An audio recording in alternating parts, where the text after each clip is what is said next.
Ain't got no name, changing my view again and again.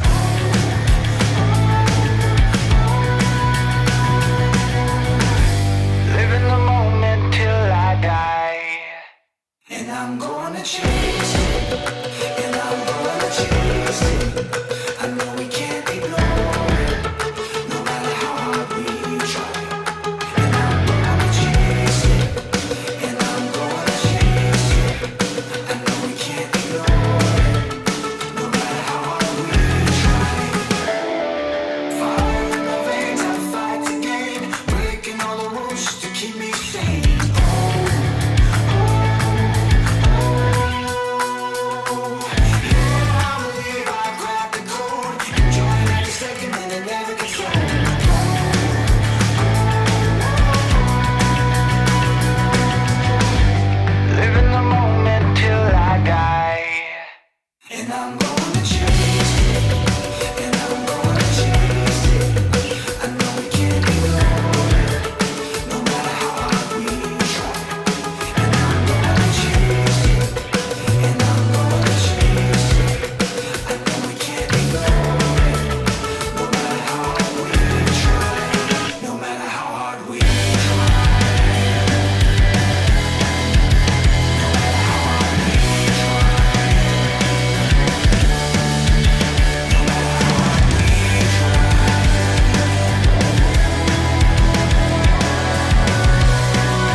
Hey guys, and welcome back to the English shooting live stream. I hope you are all doing well. Good to see a fair amount of regulars already standing by. I do appreciate that. And for anybody new to the live stream, this is of course the opportunity to start really any conversation you want, hopefully around guns, but there is a chat box. Please feel free to use it. Put any topics you want to discuss, any questions you may have. Obviously, the whole UK firearms law and processes can be quite intimidating and can be quite confusing. So if you do have any questions about getting into the sport, getting started, getting your certificate, then I will do my absolute best to help you out and help answer any questions you may have. But I hope you've all had an amazing week shooting since the last live stream. Of course, last week we were a little late starting, but we're back on to our usual start time of 7:30. The main topic for this evening, as the title may suggest, is we're going to be talking about the IPSC World Shoot to begin with. There's some other more, let's say, positive news later on in the stream regarding matches, clubs and new ranges, and we give you a little sneak peek thanks to Mochaccino, who has actually joined us on the chat. I will be pinching your video briefly, Mochaccino, to show you or show everyone the new range that KFC has. So getting into the main topic, the IPSC Handgun World Shoot has been postponed.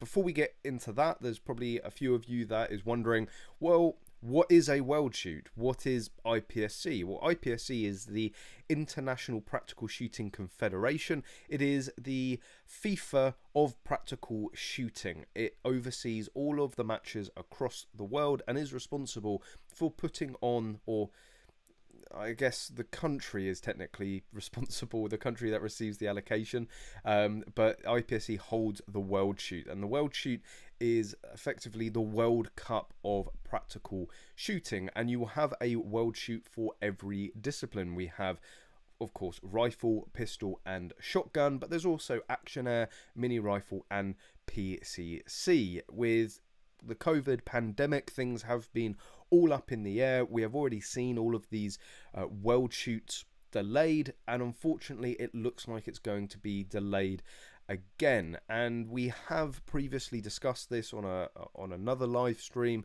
about the potential of postponing the world shoots. Personally, I think it's overall a good idea, mainly because of the disparity between the different countries of their ability to be able to train. The whole point of a world shoot is to have all of the best shooters in the same match to basically settle for that year or for that period of world shoot who is the number one, who is the world champion. And with such disparity between different countries' restrictions on what you can and can't do, there have been some countries like the UK where over lockdown it's been nigh on impossible to get out there and train.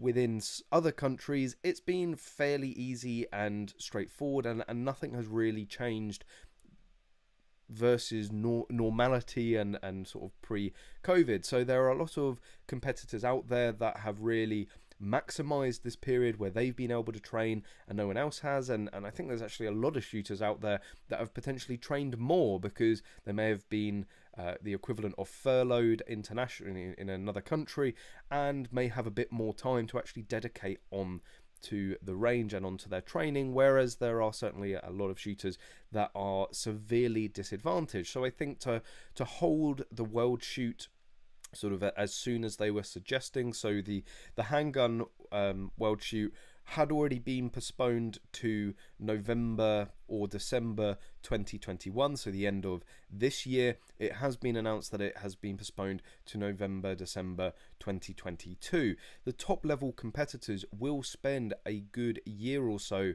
preparing, and to have the original date of the end of this year, November or December, well, we're only a matter of months away from that, and there's going to be people that are trying to make up for lost time. Postponing it another year is going to give people the time to prepare and to get really to their top level again. So hopefully at that world shoot we will see people back at their sort of full ability, and full potential, and it should be a fairly accepted level playing field for each competitor.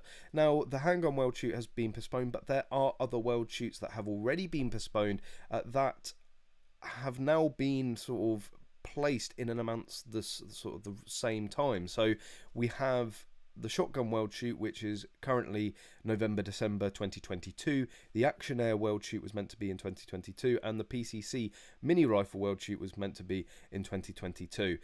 The issue with having so many World Shoots within the same year, and with the Handgun World Shoot and the Shotgun World Shoot being at the moment in line with each other, both potentially being held November-December 2022, is that World Shoots take a hell of a lot of people to run them, and usually it is the same ROs that will go, or there is certainly a good amount of ROs that will go to every single World Shoot and RO at every single World Shoot. If you've got 2 World Shoots, and a World Shoot isn't just a day that you just turn up and shoot it.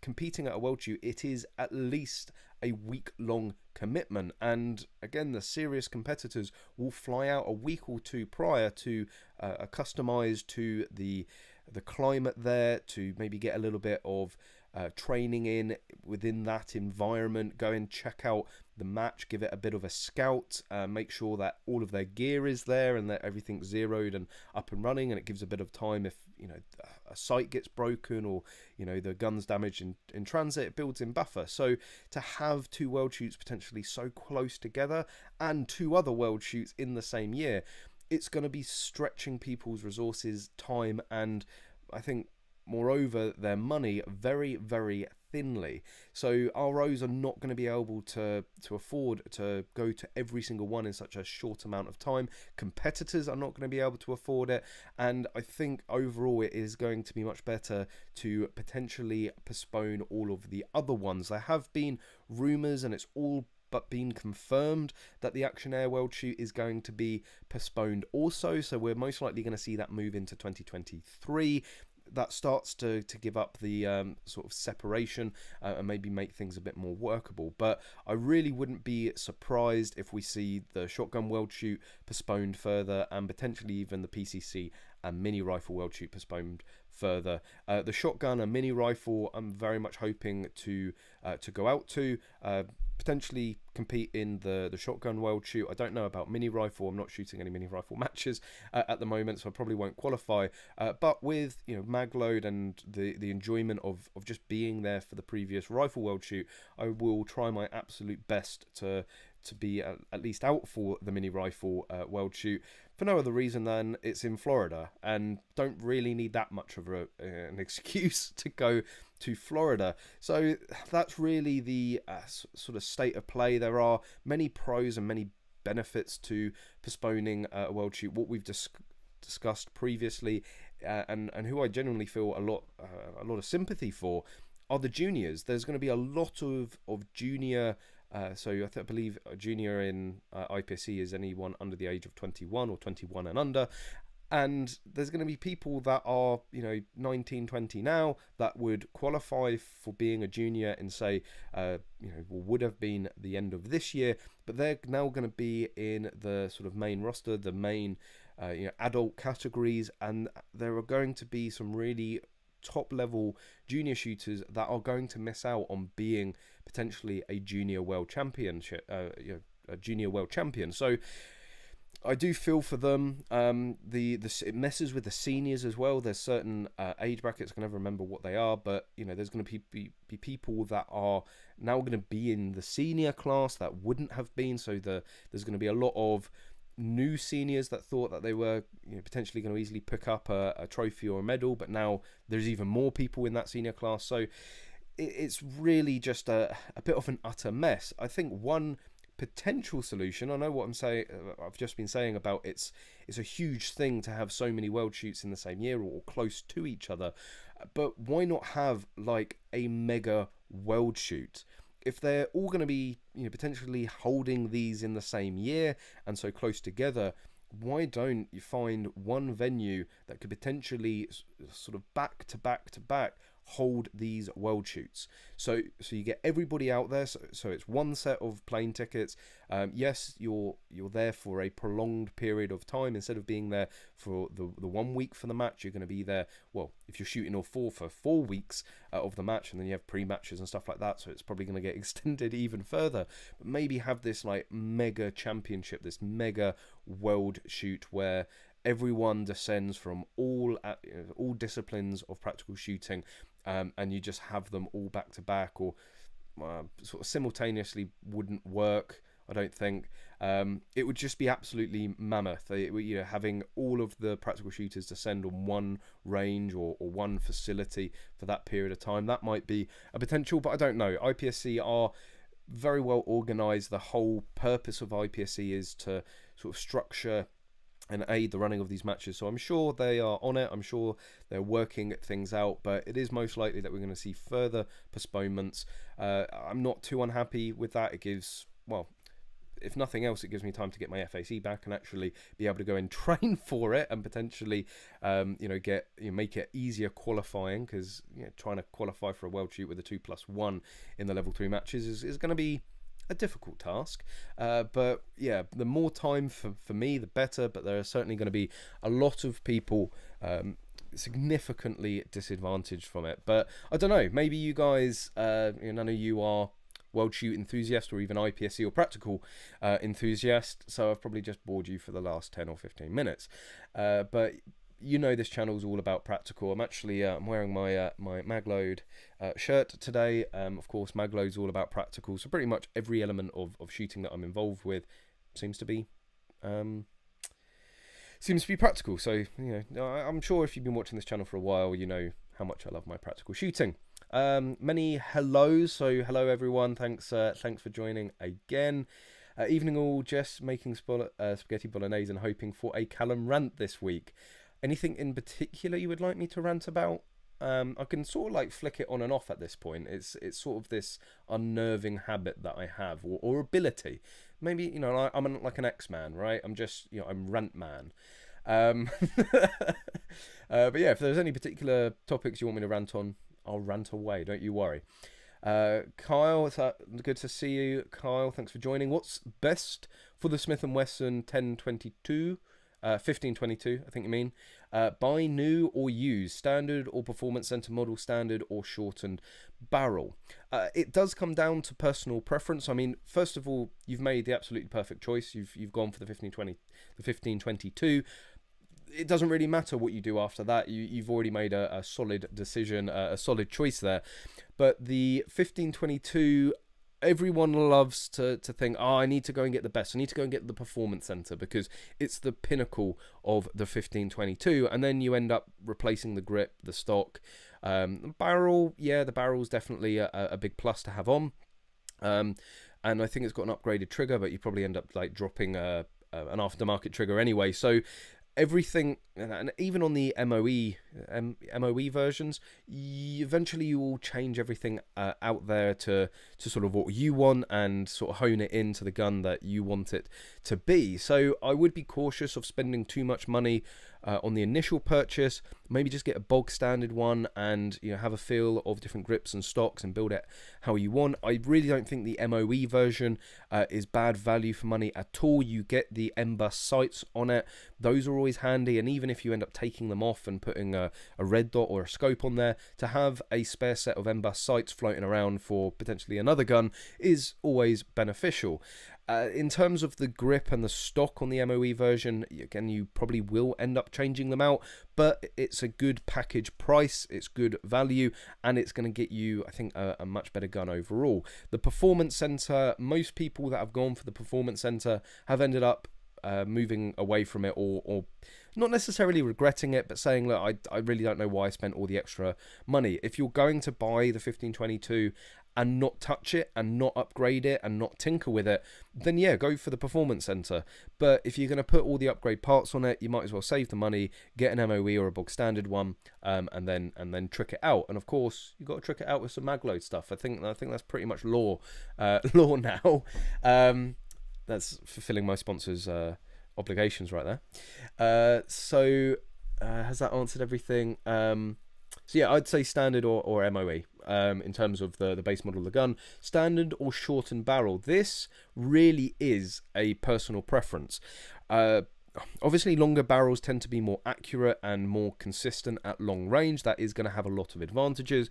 But with mini rifle, it is a very fast-paced, rapid, sort of dynamic sort of IPSC discipline. The speed that people run around on a mini rifle course, it's on par with that of handguns, because the guns are so light. The guns are usually much more compact than, say, a shotgun, and certainly lighter than the 223 rifles used in the sort of standard IPSC rifle competitions. So having that shorter barrel is going to make things more maneuverable. It's the option I went for. I prefer compact guns. I prefer more maneuverability around obstacles, and slightly lighter, although on a 1522 not really having to worry too much about weight to begin with. But that's purely something for you to decide. There is a video on the channel where I did back-to-back comparisons of the original barrel that I had on the 1522 and the chopped down one that I had, the 12-inch version or 12.5-inch version. And at 25 yards at the NSRA Lord Roberts Centre, I couldn't see a noticeable difference. But that was at 25 yards. If you get out to 50, 100 yards, you may start to see more of a difference. But yeah, it's really going to be down to your personal preference. Personally, I would just get the gun and do some shooting with it. You may not even notice the longer barrel. They're still only like 16 inches. They're not ridiculously long. So do some shooting with it, and either you know, if you start knocking the muzzle on things and you just find it, you know, getting in the way of obstacles, then potentially go for the shorter, but you may not notice it, and then keep it how it is. Evening, Daniela. I hope you're well. Thanks for joining as always. Daniela is a mod, so be nice to her, otherwise she will ban you. Always buy standard, so you have all the fun in modding it yourself. I mean, that's actually a very good point in itself. It's not about necessarily value for money. Most people buy ARs to tinker with them. I've lost count of how many configurations that my 1522 has been in, and it's fun. Like, you go and buy, you can buy accessories for 10, 20, 30 quid, try them on there, something to test out at the next range visit. You may not like it, take it off, buy something else, chop and change. I think the 1522 has had 2 or 3 different triggers in it by this point. It's had 3 handguards on it. The grip, I changed the standard grip to a Magpul one. That has stayed on there. That's been pretty consistent. The stock is a basic Magpul one. I can't remember the model of either the grip or the stock, but those have been fairly consistent. Of course, it's got all the magload trinkets on it. I've done an update video on it recently. If you want to see what I've done, I think it was the 30,000 round review that I did a number of months ago. So, you know, it's got the ambi mag release from Maglow, the 30-degree safety, which I forgot to mention in the speed still video. So at the end of last month, we went to the speed stills. I've got the footage for that. Haven't got round to editing it yet. But then the month prior to that, we went to the first speed still held at the new Yevley range. But one of the things in the videos that I forgot to say, and it was quite funny, is nobody told me at speed stills that you can have the safety off to start. Of course, coming from like 3-gun and IPSC, unless it's an option 3 start, you have to have the safety on. So I just started every string with a safety, and it wasn't until like the 3rd or 4th stage that the RO said, are you applying the safety before each string? And I was like, yeah, is that not what you're meant to do? And you know, honestly, this isn't just because obviously I work with Connors and work at Magload and so on and so forth. Like, genuinely, there was no time delay between putting the safety on and having to take it off and leaving it off. I've rewatched the footage. It is literally no time lost taking that safety off, because it is just a 30-degree, just like a little switch. So 100% recommend the safety. That's what I have on mine. like the magwell as well, you would have never loaded a 1522 that easy, I can promise you. You can do it behind your head and all sorts of funny angles. The ambi mag release is great. The ambi function I don't tend to use that much, but the enlarge button for the mag release is very, very handy. You can just, you don't even have to think of it. You just sort of put your finger in that direction and the mag will fall out. So yeah, highly recommend that. And the muzzle brakes, I'm going to be honest and say that it's not that I don't notice a difference with it. It is potentially I'm not good enough to notice a difference, but we've had like loads of top shooters like the likes of Josh Hicks, Ben Duckers, and Vegard out in Norway, so like top class shooters, and they swear by these muzzle brakes, and it's all down to the genius design of Connor. So yes, definitely if you're getting a 1522, check out Magload, please pays the bills. Anthony L, I was at World Shoot 10 at Bisley in 1993, showing your age there. That we talked about this before. That was for me like a golden period of Bisley, like where Bisley first of all got on with the UK PSA, that really embraced practical and put on a world-class competition where they were jumping out of helicopters using double-decker buses and having sort of bank robbery stages. Absolutely insane. And really, if we have any chance of holding a world shoot, there are a couple of potential sites in development, in the making, where a IPSC world shoot could be held in the UK, but really it should be Bisley. Bisley is set up to hold world-class competitions. They do it for target rifle, they do it for gallery rifle, so on and so forth. They should be able to do it for IPSC disciplines. Of course, we won't be able to host the handgun world shoot again because of, well, you know, they took them, or even the rifle world shoot because again they took them. But the UK was the birthplace of mini rifle. It is in essence, I believe it is, or is in essence the birthplace of IPSC shotgun. So two of the main disciplines, well, shotgun is a main discipline, let's say mini rifle is potentially a side discipline, but two disciplines that were born here and that are very UK centric, that we do very, very well in on the international stage. We should be putting a bid in to hold a world shoot here without a doubt.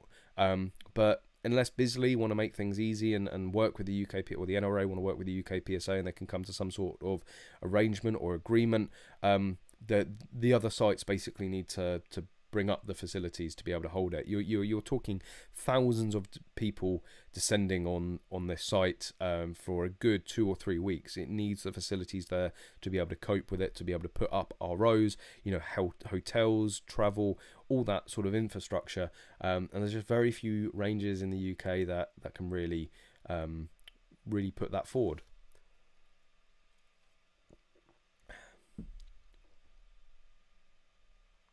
What are you guys talking about? Can you still use firearms while you're waiting for your FAC?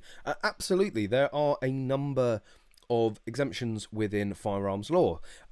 You have one of the big ones, mini rifle exemption. So mini rifle exemption as it stands at the moment actually allows people to be able to buy firearms, buy them, own them, possess them and use them without any sort of certification or license. The chances of you actually being able to go into an RFD and use that exemption to buy it are slim to none, but there is technically nothing stopping you from starting a legitimate miniature rifle range, going and getting accreditation or maybe assessment from the NSRA, and with all of that you could then go more easily into an RFD and buy a mini rifle. A mini rifle in UK law at the moment is defined as any gun under .23 caliber, and yes, that does technically include 223. Technically you can go and buy a 223 gun under the mini rifle exemption. That's why they are looking at changing it and keeping the exemption to be able to shoot and run the club, but the requirement to have an FAC or RFD to be able to buy and hold the guns, which I don't think is that unsensible. Yes, criminals are always going to go and get their guns, but at least it should be illegal for them to do so. Yes, it doesn't necessarily stop them, but at least you then have something to prosecute them with if you catch them.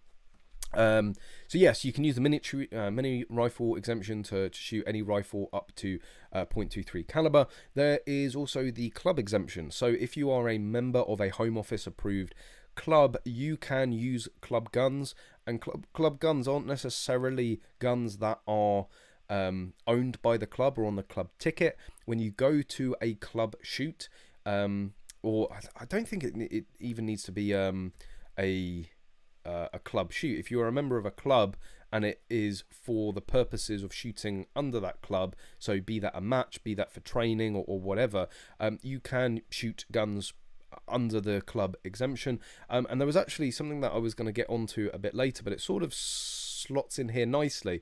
It's almost like you knew what I was going to get onto. So I was messaged, there's an email from the head of Hampshire Firearms today, Tony Hill. Good news, if you're in Hampshire, they are fully opening up the applications again and processing applications as of the 21st of June. But he actually answers like your direct question.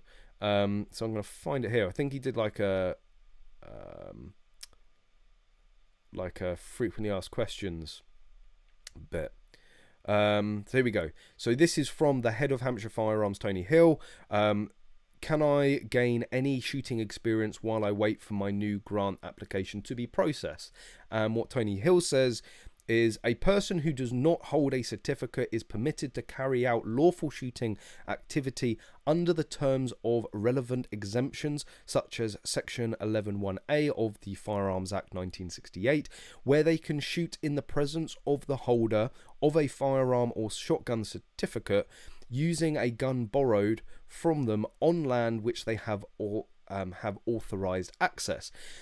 Personally, that seems a lot more sort of wide open than I thought it was. What that is basically saying is that as long as you are on land, and obviously if it's safe to do so, like don't take the piss, don't go out in your suburban back garden and go, well, I have permission to be here, lock and load, and be sensible about it. But what he is saying there is, if you are with a certificate holder, you don't even need the you don't even need the club exemption. If you are with a certificate holder on land that you are authorized to access and be on, then you can shoot. You can borrow their guns and use them. So I don't know. I thought it was a little bit more strict than that, but I don't know. He's the head of Hampshire Firearms, so he must know a thing or two. So yeah, loads of exemptions that you can use that I've just sort of rattled off there, and that's what I use, so that's why I can still make videos. That's why I still can go and compete and take part in competitions. Obviously the main issue comes down to Section 1 shotguns and long barrel pistols, because there is actually no written exemption for them to be shared. Only the certificate holder can shoot them unless you are a servant of an RFD, which is why I have in the past shot Section 1 shotguns and the LBPs as I was a servant. Aaron N. Evening, would you still recommend a Stoeger M3K for a first practical shotgun on a budget? Absolutely, cannot go wrong with the Stoeger M3K. It is not, it is not the same build quality and reliability of, say, an M2 or a 1301, but it's a fraction of the price. And the Stoeger M3K is basically let's say just a Turkish version of the M2, right? It does a very good job of imitating it in a lot of ways. It's just the refinement and maybe quality isn't quite there. But the gun that I use for competition is a Stoeger M3000. Unfortunately, they don't make the M3K in a Section 2 in a restricted capacity 2+1. So I use the M3000, which came in a 2+1 configuration. And at this point, I've basically made it a Section 2 M3K. It's got the M3K enlarged bolt release, charging handle. I've even put an extension tube on there to simulate the length and swing of an unrestricted gun, although some people just seem to not grasp that concept.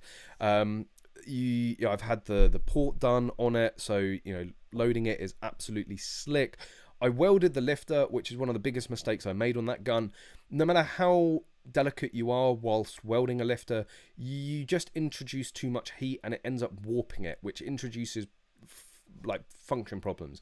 I've said so many times the only issues that I ever have with the guns, or the guns that I use or I have or I own technically, because certificates is not about ownership, it's about lawful possession.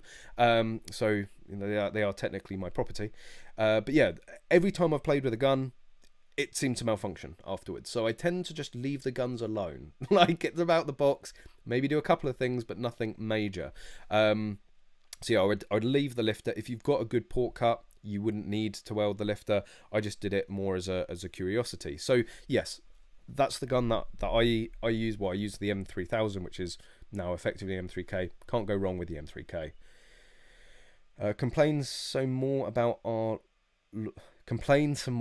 our laws. I like listening to that. Keeps me sane. Where do I start? Look, there are a lot of the laws and restrictions that I do support, right? I see myself as like, I mean, Americans would just call me a bootlicker. I get that, but I'm a moderate pro-gunner, which again, most Americans are going to say, well, you're anti-gun then. I do, in the UK, and purely the UK conversation, right? I do support the certification system, the vetting, the fact that your GPs get involved, because what it does is it gives the antis very little to poke holes in, right? If you can stand there and list off for 5 minutes the checks and balances and procedures that are involved in getting a certificate, there's not really much room for, oh, I think there needs to be more. Well, what more do we need? In terms of laws that I would absolutely love to see changed, absolutely, I would like the firearm certificate to be like the shotgun certificate, effectively completely open. The whole slot system just provides more admin. The one-for-one variations, it's just more admin. It's more cost to the taxpayer. At the end of the day, like, maybe have tiers. So, you know, yeah, if you go and apply for a 2.2 semi-automatic rifle, should you, you know, does that automatically qualify you to be competent with a 308? And potentially even vice versa, but you can have tiers, right? If you're competent and have proved to be safe and competent with a 308, what are you going to do with a 223 that you can't do with a 308, or, you know, a 243, or even a 6.5 Creedmoor? About 50 guys, you know, that own them are now circle jerking after that mention. It's just what I imagine every time I say 6.5 Creedmoor, just load of old dirty men in a circle jerking each other off. My head's a complex place, all right. So yeah, I would like to see it completely open. You should be able to buy and sell, you know, as you do with a shotgun certificate, and own as many as you want. Again, we only have 2 hands. What's the difference between somebody owning 5 guns and 50 guns? You know, just cuts down on the admin. The ammunition limits as well. You know, I really don't. First of all, that doesn't actually prevent something. If somebody wants to go and stockpile, the ammunition limits doesn't actually stop them, right? And you're already trusting them with an FAC, right? So if you have any suspect that they're going to stockpile ammunition for nefarious reasons, why the fuck are you giving them an FAC in the first place? If you're trusting them with the FAC, who cares if they've got 1,000 or 100,000 rounds of 2.2? You've given them the FAC. They are by definition of good character and trustworthiness. Trust them that if they got 100,000 rounds, they're going to be safe with them. So yeah, those are sort of the 2 things that I would love to change straight away on our laws. Of course, the big ones, bringing back handguns and semi-automatic full-bore rifles, that just like goes without saying at this point. But I think we actually have more of a chance of getting things opened up on the FAC purely down to the cost saving and time saving. You know, firearms licensing departments are always saying how they're underfunded and overstretched and that they have huge backlogs. Well, why not make it easier for them? It just works both ways, really. King1 Kong 2, interesting username.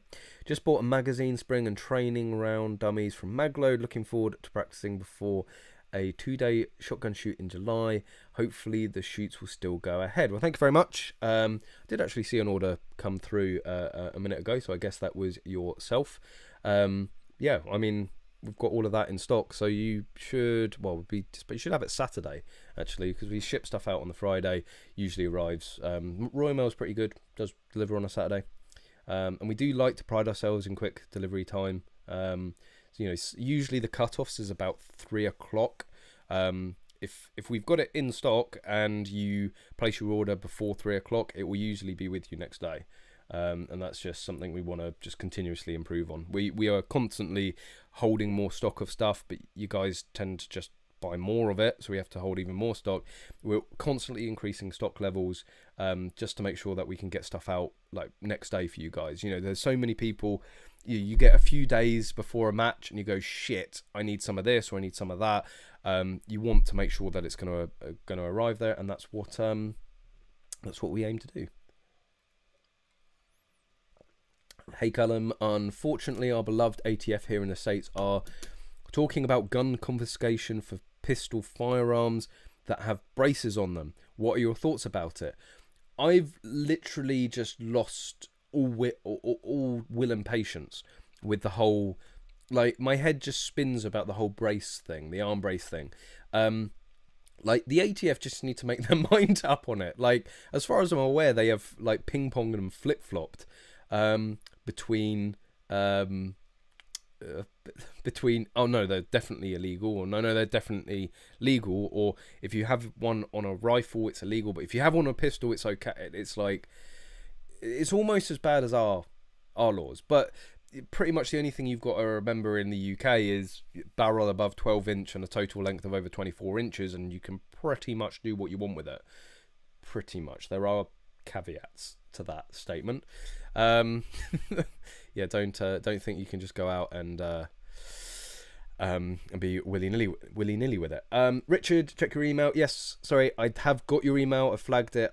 It's been a busy week. It's certainly a busy few days. I will get back to you as soon as I can. I will get back to you. I'm just sorry it's taken a little while. Is Lantac good for practical shooting? Here we go. Is the Lantac good for practical shooting? First of all, which Lantac? The guns are pretty alright. You know, I actually recommend the SF-15, the LA SF-15 from Lantac. I think it's a stunning good value for money for what it is. Really good reliability, and overall a really good quality rifle.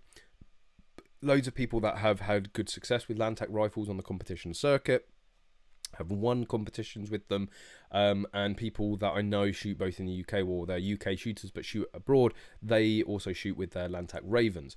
Personally, on the Raven, I think it's the price differential. I don't know, like, I know what you're paying for because it's a billet receiver set, and there's various other fancy upgrades on it.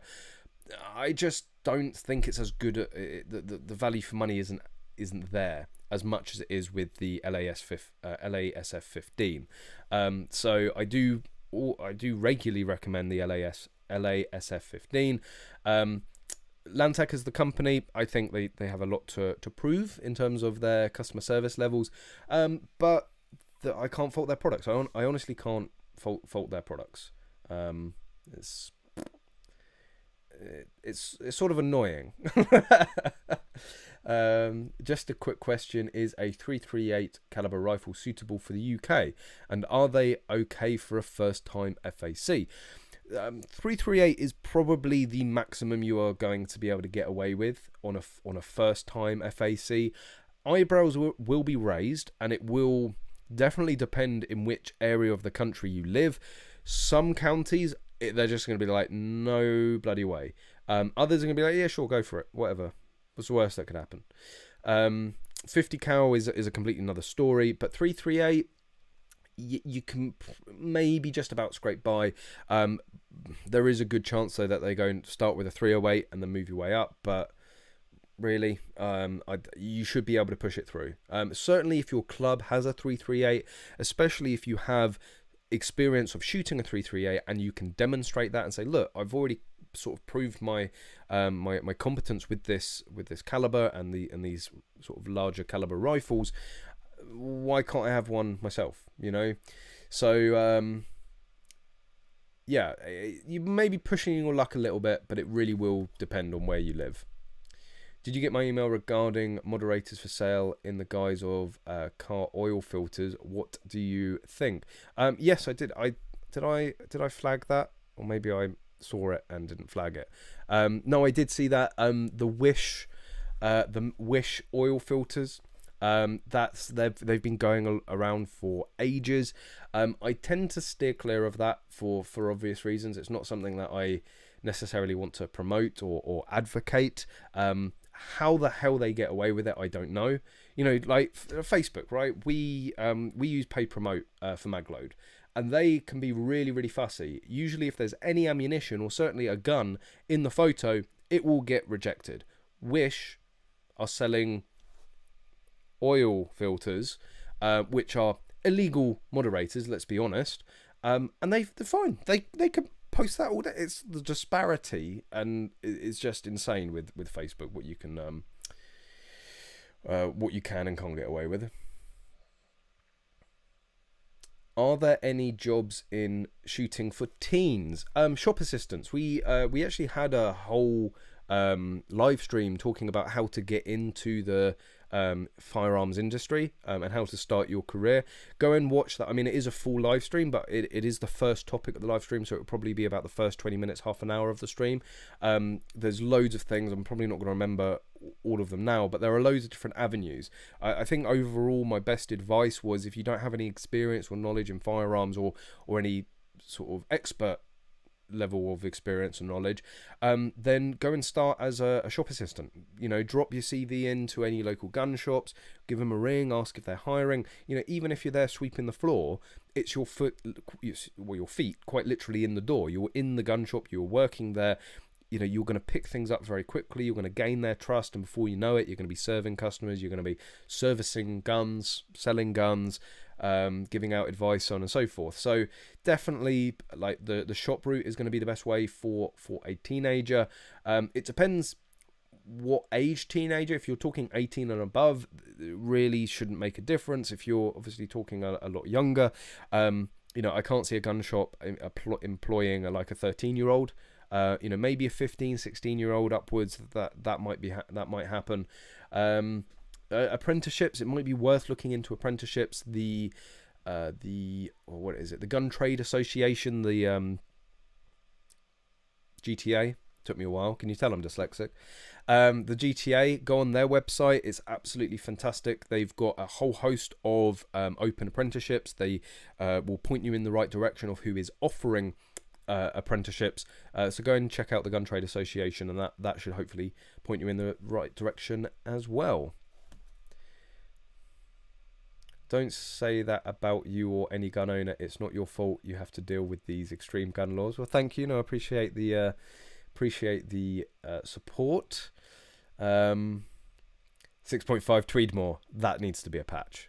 Definitely need to be a patch, and it's going to be a ring of old dirty men tossing each other off, talking about 6.5s. I remember when there was just that 6.5 wave. It's like a couple of years, like everything was coming out in 6.5, and everyone was just like losing their shit about this magical round. Oh, it's so much flatter than a 308. Yeah, but it costs significantly more. I'd rather shoot twice as much ammo and miss half the time, which is what I tend to do anyway. Don't know if anyone else has this opinion, but owning guns should be like owning a car. If you have a license and insurance, then you should be able to buy whatever you want.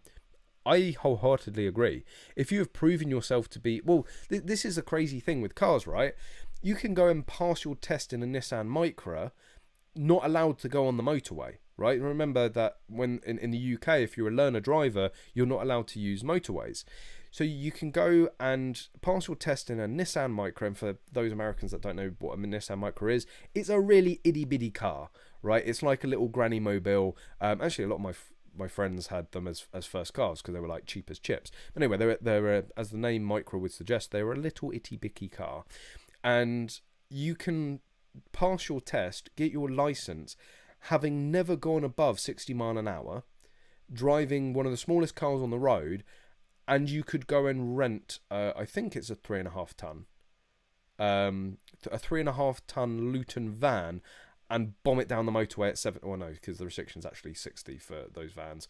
But you get the impression, right? You can go from something that's quite small and compact and easy to drive around town to going, well, or you do it like, let's say you're absolutely minted. You could, well, if you're minted, you probably wouldn't be passing your test in a Nissan Micra, but you could go pass your test in a Nissan Micra, and the next day go and buy a fucking LaFerrari. You know, there is a certain level of car that you genuinely need like expert training with, right? You know, I've noticed a big difference going from front wheel drive to rear wheel drive. That's a bit of a scary learning curve.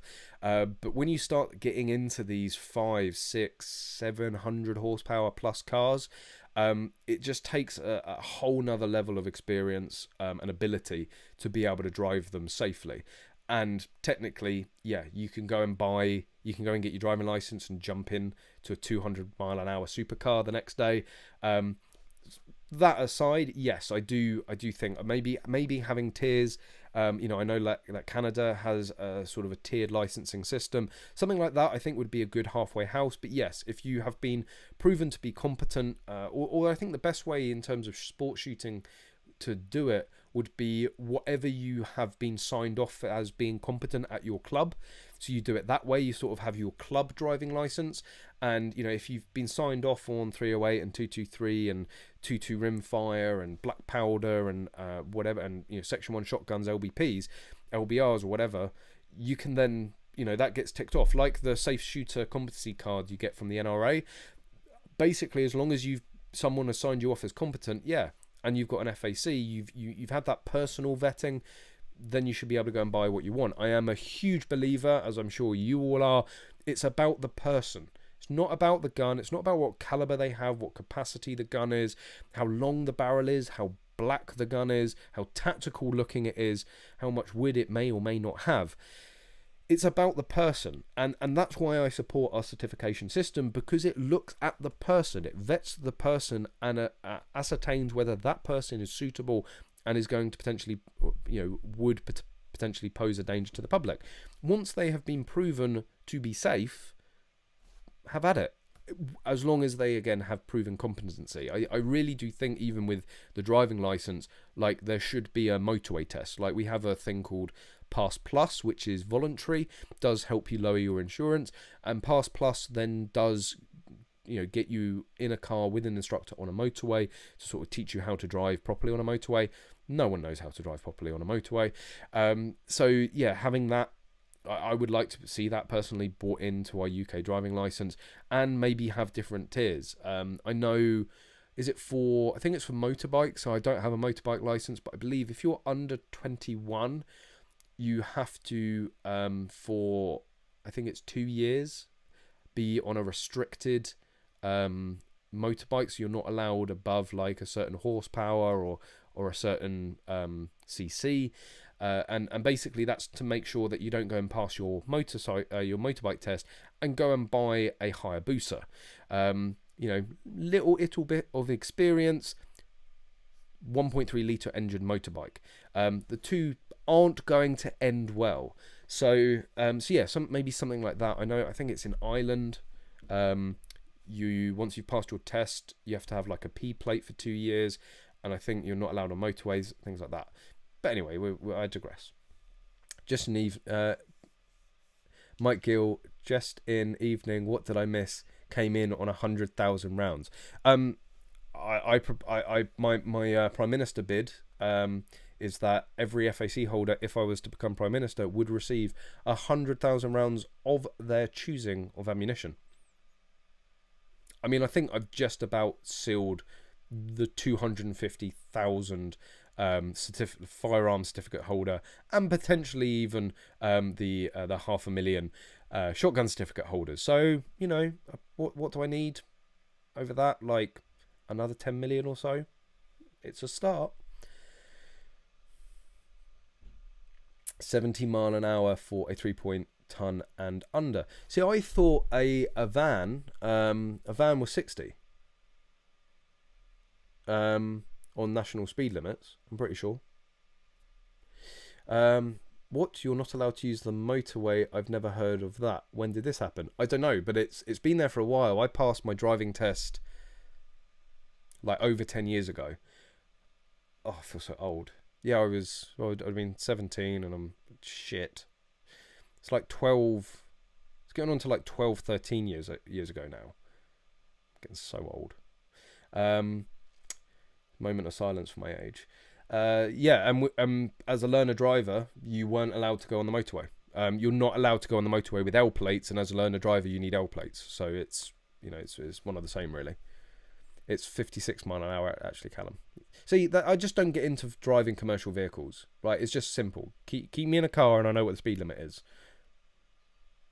84 watching and 21 likes. Well noticed. Hit that like button. It really does make a difference, right?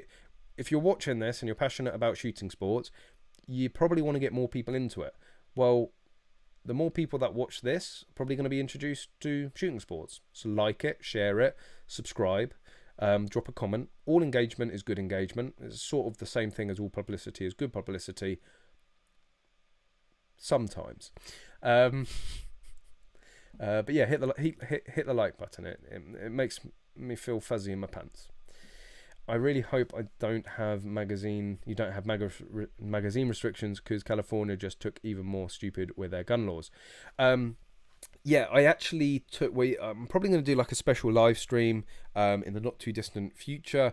A guy called Kenneth got in contact with me. He's got a German YouTube shooting channel, and he was very interested to learn more about UK firearms law. He said a lot of people here in Germany were under the impression we couldn't own any guns, and I said to him, most people in the UK believe we can't own any guns. So he wants to sort of do a sort of a guest appearance, either me on his channel or me or him on here, and sort of chew the fat about what our laws are like. And he was saying that there are magazine restrictions in Germany. There's some really funny restrictions, and it's all because of the EU gun ban, right? Which somehow so far we have managed to avoid any magazine restrictions in the UK. It's one of the most pointless one of the most pointless laws out there. Like, really, it does, like, if a criminal has 10 rounds or 30 rounds, a criminal still has a gun and some rounds, right? It's anyway, you like preaching to the choir here. Oh, I've descended you all into an argument about HGV licenses.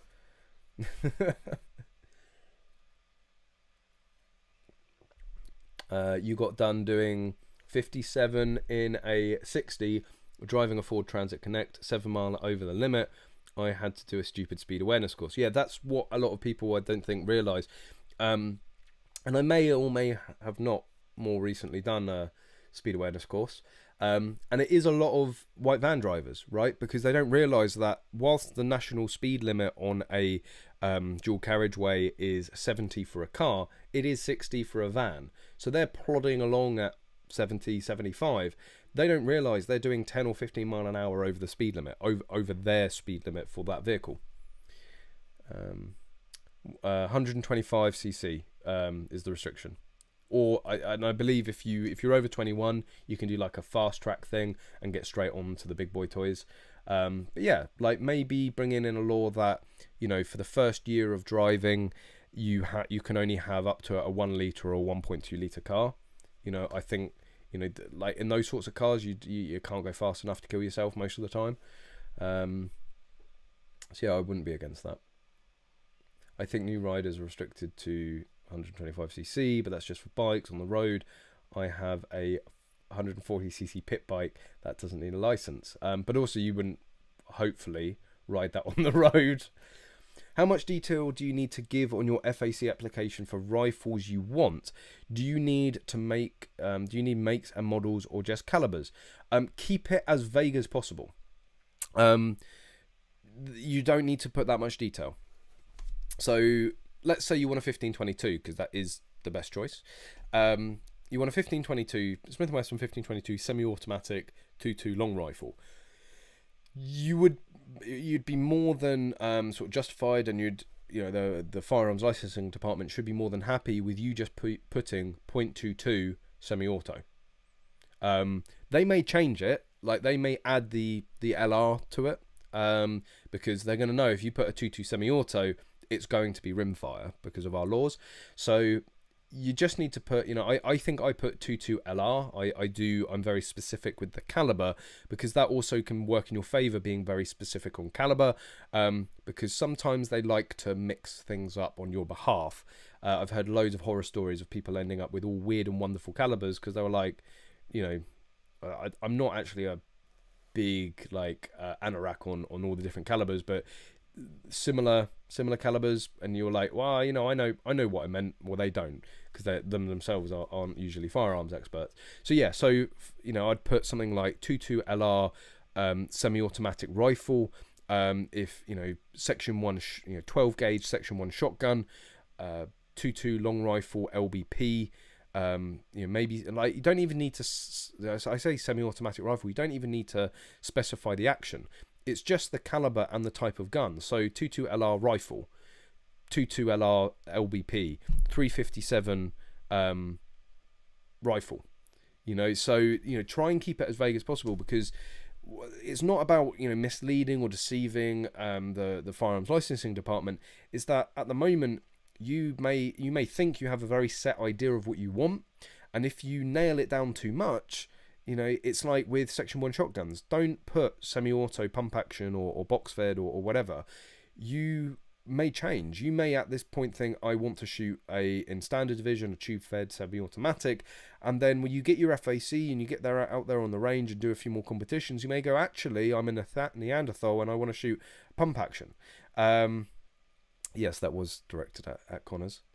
I'll go pump up the pumpers. I can't not say it. So yeah, you may decide you want to go into standard manual division. So if they've specified semi-automatic 12 gauge section 1 shotgun, you then can't go and buy a pump. So keep it open. You don't need to put that much detail, just the caliber and the type of gun it is.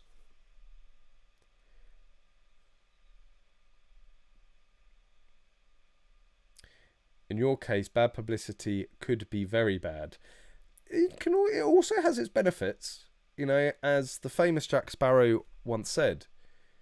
But you have heard of me. I like guns and beers, but cars are boring.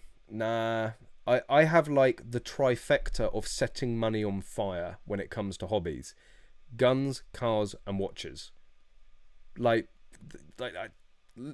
To my knowledge, the 3 most expensive hobbies you can have, or 3 most expensive interests you can have. Yes, I know you can be into guitars and you can spend hundreds of thousands on guitars, but yeah, those are my 3 passions. Absolutely love all 3 of them. Obviously, potentially shooting is I'm a little bit more passionate about. Guns are cheaper, ammunition's cheaper. But yeah, watches and cars as well, and there's a synergy. I do want to do some more videos on this, because again, it is a passion of mine, that all 3 of them, cars, guns and watches, and I do want to sort of try and combine it all together, because many gun guys, I think it's in terms of the trickle down waterfall, a lot of gun guys are into their cars. And then a lot of car guys are into their watches, right? You will usually, if you go to a car meet, you will find people into their watches. If you go to a watch meet, they don't really happen like that, but a watch convention or a watch show or watch event, there will be people into their cars. And if you're into shooting, there just tends to be an overlap with people that love their cars and love their watches as well. And I really think it's more to do with the mechanics of it, right? People like to, people don't like to look at guns as inanimate objects, but let's look at cars, guns, and watches as inanimate object. Yes, you can just sit there and look at them, or you can delve deeper. You can look into the heart of them, what, quite literally in the case of watches, what makes them tick. The finishing on them, and the finishing on a car, the options on a car, the performance specs of a car, the power reserve of a watch, the capacity of a gun, the barrel length, the twist rate. There's so many finite details when you get into these mechanical objects, that you really, it's like limitless how far into detail you can go. And of course, cars, guns and watches, there's a wealth of history behind them. So, you know, you have the history in terms of the technological advancements that's happened in all industries, but also the history of the manufacturers.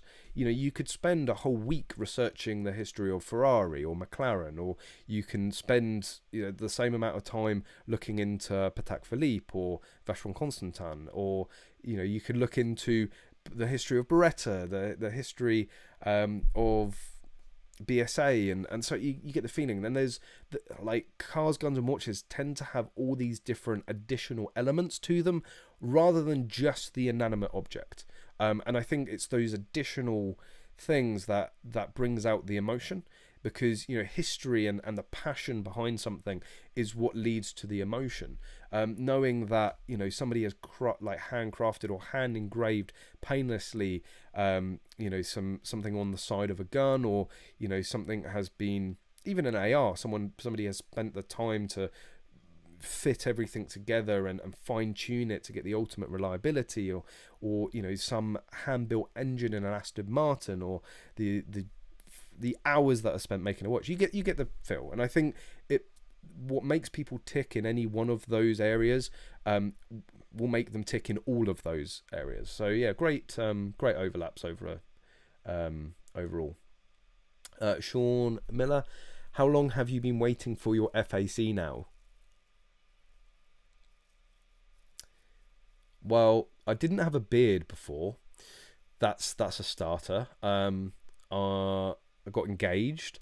So many life events. So how long has it been? I lost my certificates in... Sorry, you said how long have you been waiting for your FAC? So, well, technically since I lost them, which was March 2016. So yeah, 5 years. 5 years. I have now been in the shooting community longer without an FAC than I have with an FAC. Go figure. And yeah, I tend to do more shooting than most FAC holders combined.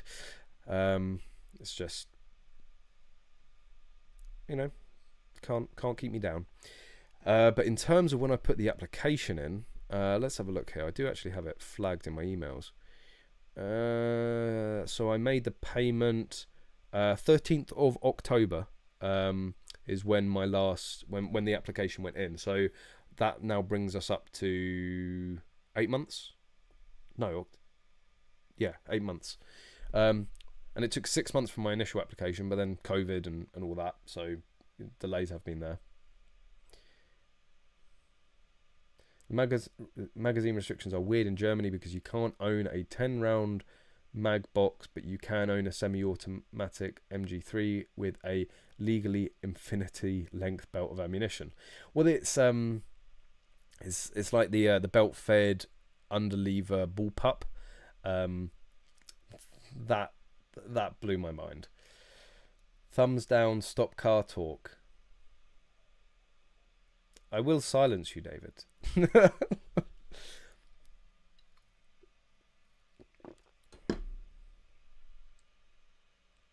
What are you guys?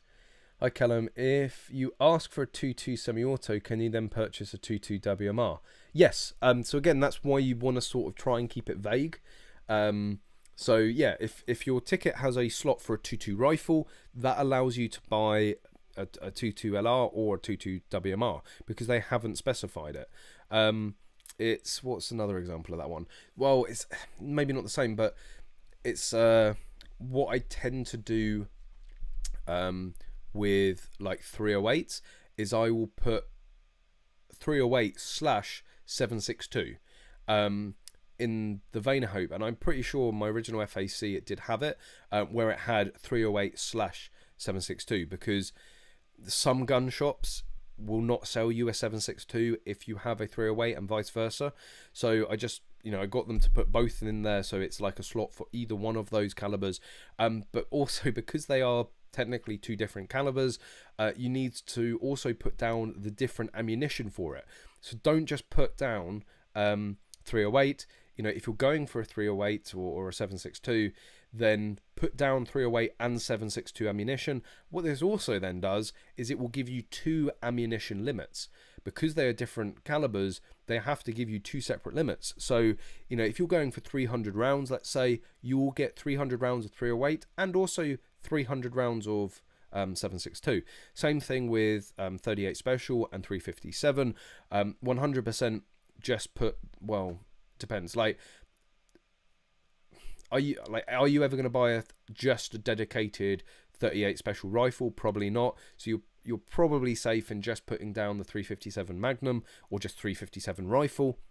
And then for the ammunition, you would again want to specify specifically 357 Magnum and 38 special.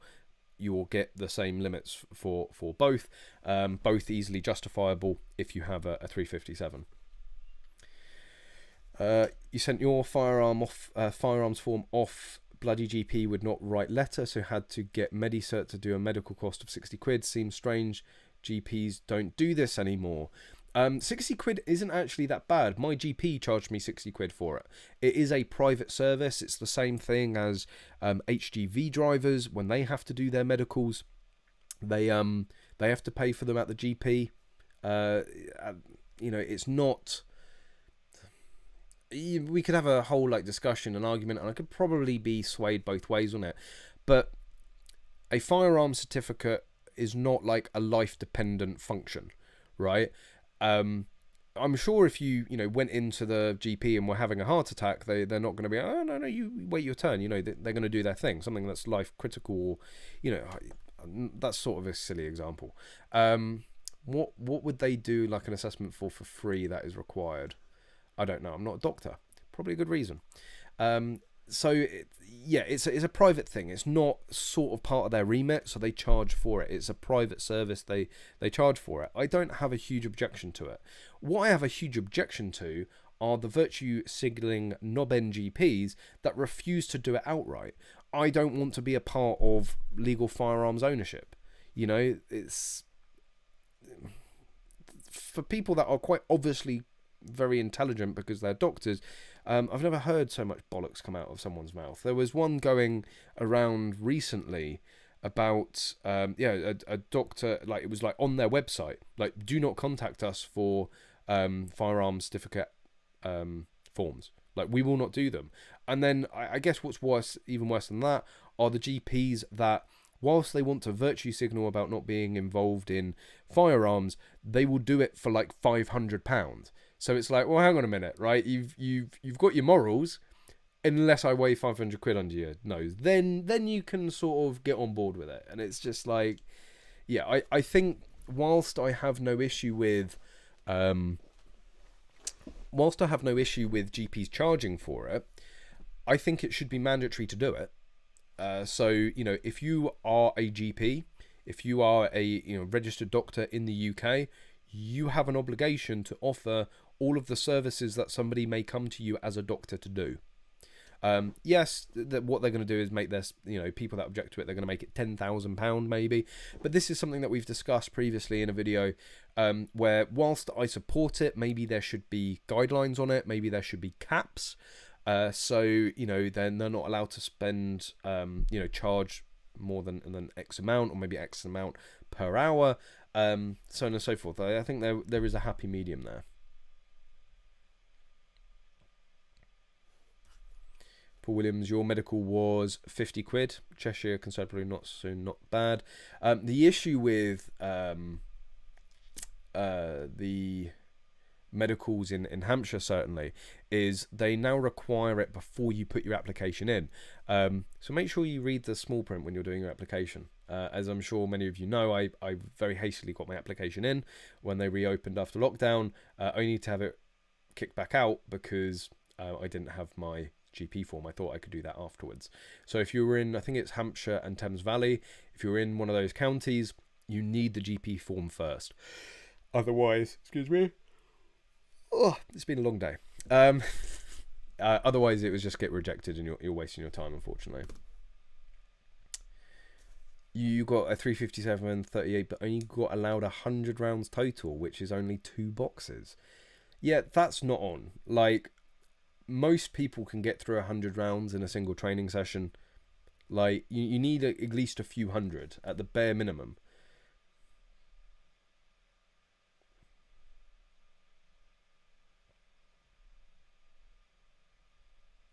Oh, guys, I did not know where... I did not know there was a GP charge. I live in Norfolk, and it was all done on the phone, and there was no charge. No lie. So it's not like it's guaranteed to be a charge. Some GPs do charge, some don't. Sounds like your GP's pretty spot on. Yeah, there's huge disparity. So anyway, there's been some more positive news this week.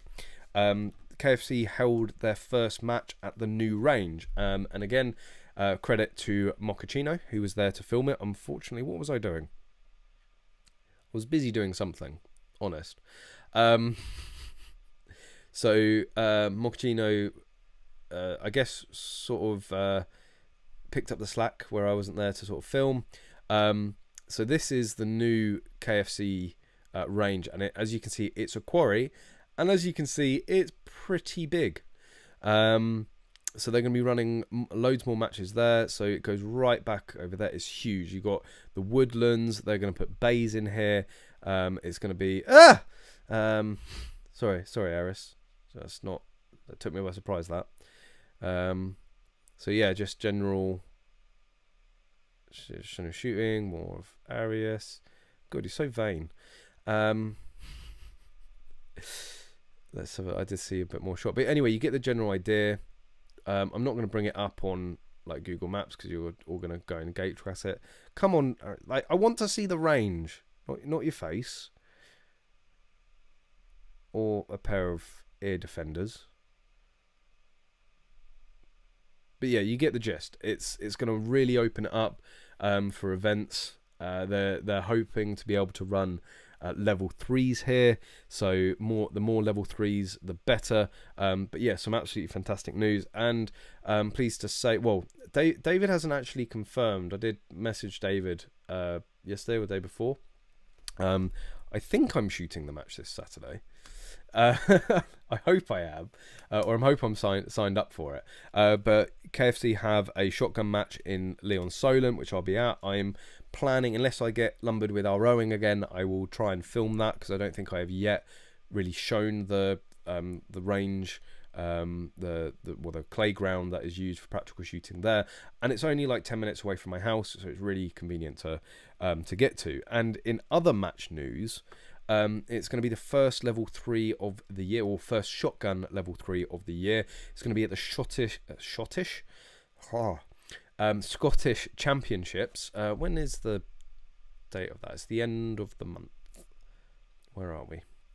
Let's just check it. Yeah, so it's run from the 25th to the 27th. So if you're around, it's in Dumfries. If you're in that area or sort of nearby and you want to come and see it, I don't know what the rules are on competitors, but I'm sure no one's going to stop you. Definitely come with a mask at the very least. But if you want to see some top level practical shotgun and practical shooting, and you're in the Dumfries area, then it's the Galloway. It's by the Galloway Arms. Oh no, was that the club? Or is that the pub? I don't know. Galloway. My geography of Scotland is not the best. Now, I've only been once or twice into Scotland, but anyway, if you want to come and see like the top level shooters in the country do their thing, and me try and keep up with everyone with a section 1 with a section 2, then come and drop by and come and have a look. I should hopefully, well, I've been given permission. I've been given permission to film, so I should be able to share that. Yes, you are with your old mate Ollie. That should be interesting. I wonder if he's become any less of a cunt. Sorry, anyone under the age of 18. But he is a really big cunt. I'm just getting that out there. And actually, there's, I do find it odd, because for all intents and purposes, he shouldn't have a firearms certificate. But I won't get into that right now. Callum, what country would you say has the most firearms, including shotguns, rifles, anything not paintball or airsoft nonsense? I mean, it does seem like a pretty obvious answer. It's got to be America. Maybe Russia. Well, it depends whether you want to define it as firearms in the country or firearms in possession of the public. For the latter, definitely America, like 100%. But yeah, maybe in terms of total number of guns, I mean, because like the AK, like the AK is the most produced firearm ever, and Russia's going to have a few of those. So maybe Russia has like in terms of total firearms in the country, but America probably has the most privately owned firearms.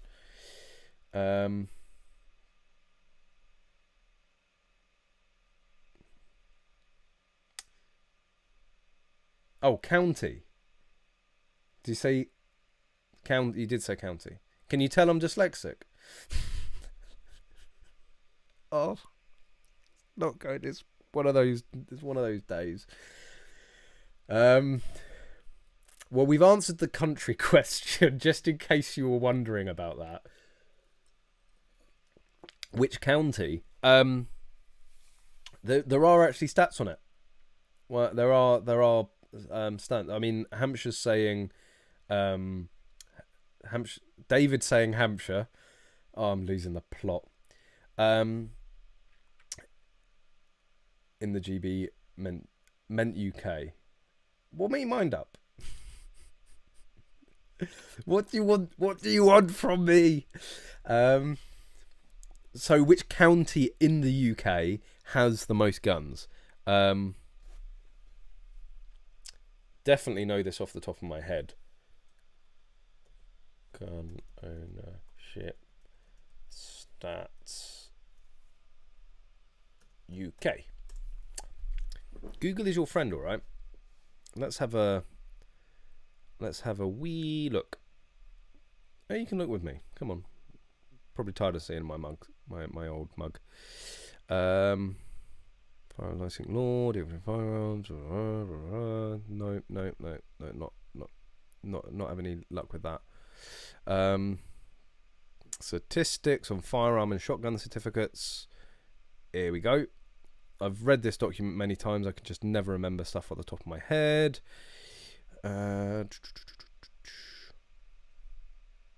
It's going to be in here somewhere. Let's have a wee look. I mean, this was, as a caveat, I think this was 2019. But I'd imagine it's still very similar.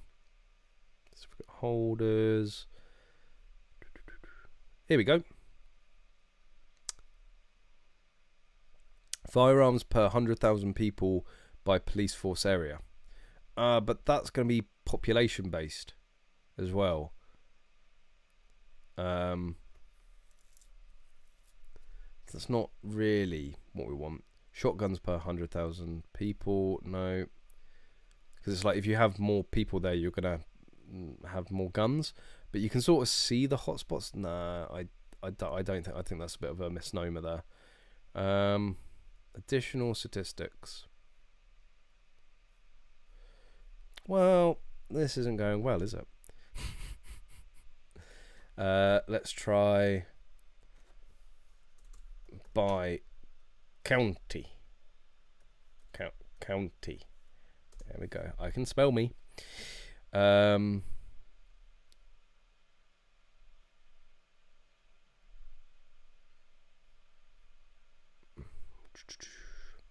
We will find it. I will get you the answer.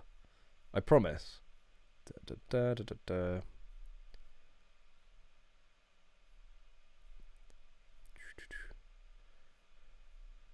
Stand by.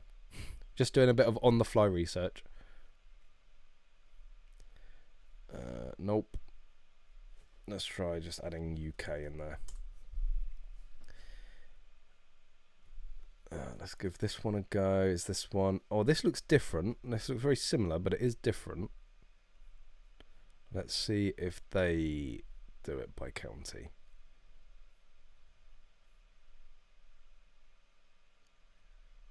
Just for the, like, these are stats that, again, I try to keep fresh of, so just so you can see it. So as of the 31st of March 2019, there were near on 160,000 firearm certificate holders and 572 shotgun certificate holders. Increase, that's what we like to see.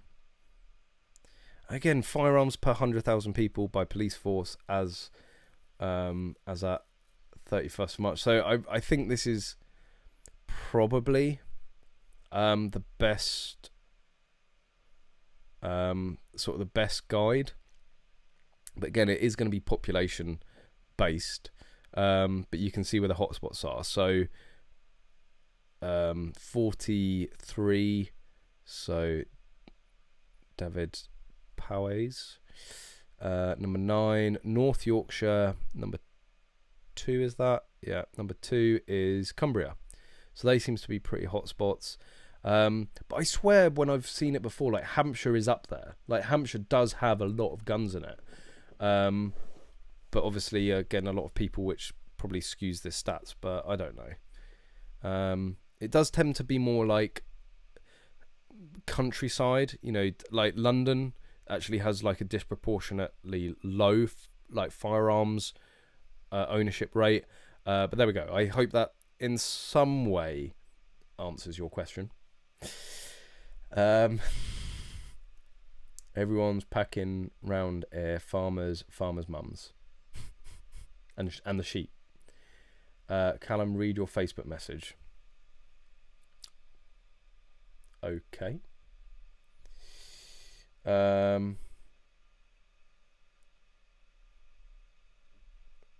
I'll do it live on air. Stand by. I reckon Norfolk, everyone and his mum is packing around here. Hampshire, as most are not poor. Oh, that's going to start some north v south. I mean, the south is better than the north, just hashtag just saying. Lots of estates and farmland in Norfolk. I'd be surprised if it wasn't. What you saying, David?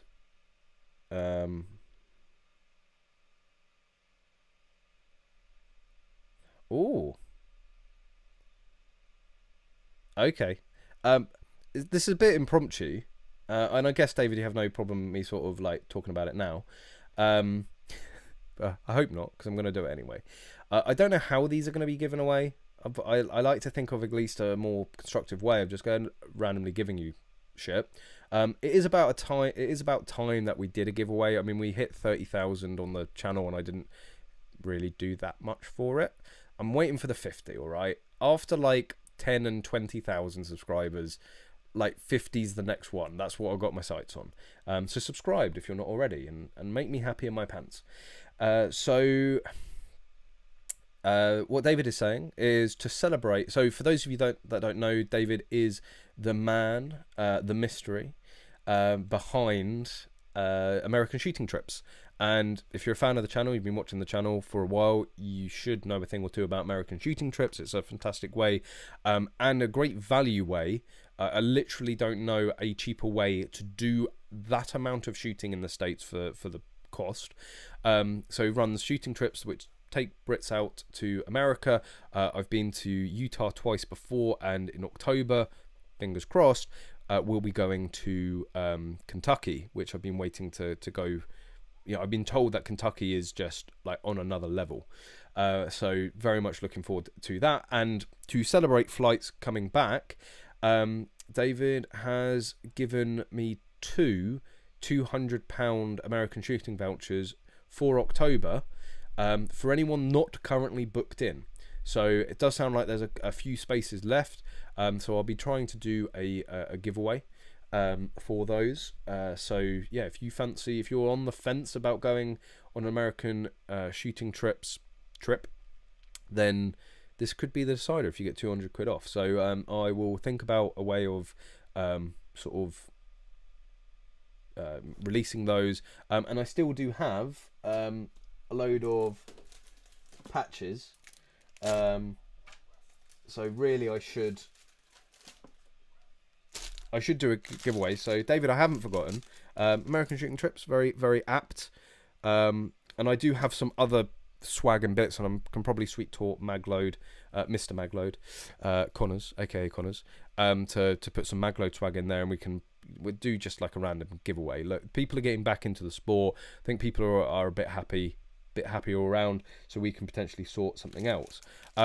And within the giveaway, you can win this patch, which I legally can't show you. Right, if I show you, I will receive another cease and desist letter from Kentucky Firearms Club. No, not Kentucky Firearms Club. Kentucky Fried Chicken. I spend all the time not saying Kentucky Fried Chicken when I mean Kentucky Firearms Club. Anyway, for those of you that don't know, I simply put a picture of this patch on the English Shooting Facebook page, and I got a cease and desist letter. Like, genuinely, I'm not chatting shit, from the legal team, well, the legal representatives, the solicitors that represent Kentucky Fried Chicken, the KFC, literally got a cease and desist for showing a picture of that patch. So they're pretty rare, right? You know, it's literally the most legal trouble that I've, you know, the most like sort of threatening legal trouble I've got since running the channel, and it's from Kentucky Fried Chicken. Like, I thought it would be something a little, I would at least have put Landtac above Kentucky Fried Chicken in terms of sending me a cease and desist letter, right? So yes, that will be in there. Black Guns Matter, of course they do. They deserve as much love and attention. So yes, I've got loads of swaggy bits. I can probably hit up a few other people to put together a nice giveaway. And yeah, there's going to be two £200 vouchers for American shooting trips. But there we go. For someone who is into shooting, surprised he hasn't moved to Texas. No need to deal with FAC nonsense. English shooting. Yes, it like this seems to come up like almost every single week, right? About, you know, why don't you just move to the States? I wish it was that easy. Like, that's what it always comes down to. You know, I have established businesses, you know, friends, family, and other commitments here in the UK. It's not so easy. Maybe 10 years ago, yes, I would have been in a position. I hadn't met my fiance then, and you know, 10 years ago I hadn't even started like my first professional work. I was you know, just getting to the end of my degree. So yeah, that, you know, 10 years ago probably would have been a lot easier. You know, you come straight out of university with a degree in engineering. I probably would have found it fairly easy to get a green card into America with under the engineering, you know, get sponsored by an engineering firm and go out there. Hindsight's 2020, right? But I'm more than happy, like, despite all of the stuff that I seem to have to deal with. You know, I seem to be on so many people's radar, and they just don't like to let up. I still enjoy living in the UK. Like, we can still do a huge amount of shooting, and it just makes me appreciate going to America even more now. You know, I spent a lot of my childhood, my childhood holidays were predominantly out to America, well before I had like the level of interest in shooting that I do now. And I've always, like, America does, you know, especially Florida and like Disney World and Orlando and all that, it has a real soft spot for me. But I genuinely feel like when I get off of a plane in the States, no matter what state I get into, it almost feels like, I'm back. You know, and that goes right back from when I first went there when I was 5 years old, and all of the family holidays and family, you know, memories that I have there as a child.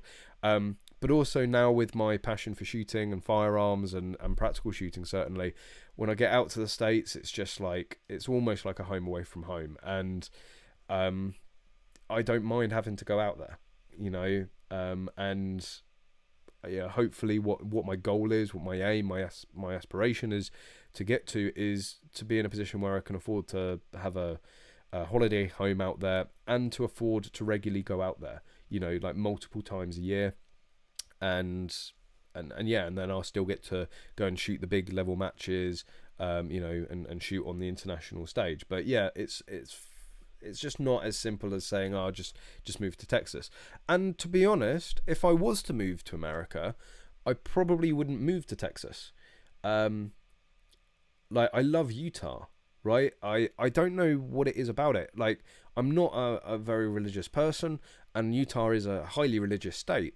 But absolutely loved Salt Lake City when I was out there, and St. George was beautiful. The landscape there was absolutely stunning. The people were just not just the people that we were shooting with, or were a part of the trip, but just popping into a gas station, and filling up. Like, everyone was so friendly, and I really like Utah as a place. Or maybe I'd go somewhere where the climate is more familiar.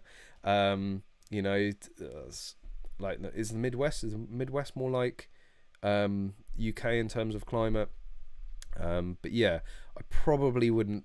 Like, I think California's off the cards. Like, if I was to move there, definitely wouldn't go to California. And Florida, like, yeah, Orlando, fantastic. Like, there's just too many Florida men living in Florida, if you get what I mean. Probably wouldn't have any interest in living in the South. Not New York, definitely not New York. Yeah, maybe even like Texas would be a consideration, but I think I would end up going somewhere else. Where else? Yeah, like Utah, Arizona.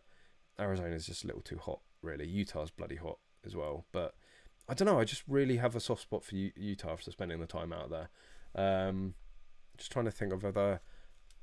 I was going to say I haven't been to that many states. Been to a fair few, but after, maybe I'll have a better idea after we go in October. Because if you don't know, and this is hopefully going to be just like the most epic content that this channel's ever produced. That's what I'm sort of planning for.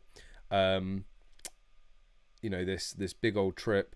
We're going to go through so many different states, and I hope to get a real sort of cross section of America. And I don't know. Ask me after October. I should be able to give a better answer than, oh, I've been to Utah. I like Utah. He is a Brit. Couldn't deal with the weather, but I can't exactly speak. I can deal with, like, I'm not exactly. It depends on what the color balance is, or the white balance is. I am pretty olive skin. Like, I can deal with hot weather. Like, hot weather doesn't bother me. I don't particularly like cold weather, but in America, like, when you have proper cold weather, you have proper snow, not the like 2 centimeter slush we end up getting here in the UK. I wouldn't mind some proper weather, some like proper heat or proper snow. The hurricanes and tornadoes, you can keep those. I'm not so interested in those sorts of extreme weathers. But yeah, extreme heat doesn't bother me. I just tan up very nicely. I am very lucky that I'm one of those guys that tends to tan rather than burn. But I'm not completely immune. What do you do in engineering, if I may ask? I would like to get into the career too. So as it stands today, I don't actually practice as an engineer. Do you practice as an engineer? Or I wouldn't say that I'm an engineer today, but I have a degree in electronic and electrical engineering. Studied at Imperial College London. Highly recommend engineering as any engineering, be that mechanical engineering, software engineering, electronic engineering, biochemical engineering, any engineering. What was the engineering that was always the butt of everyone's joke? No, actually, I don't think there was any engineering. It was the geosciences. They were like the butt of everyone's joke at Imperial. It's like so Imperial is a very technical university. You don't have like English literature, or you don't have any languages, or psychology. That's it. Or psychology or philosophy, right? So there's a bit of a thing that like philosophy and psychology are sort of like the non-degrees at other universities. Like, if you say to someone, oh yeah, I do philosophy, it's sort of like okay, you're just here for the experience then.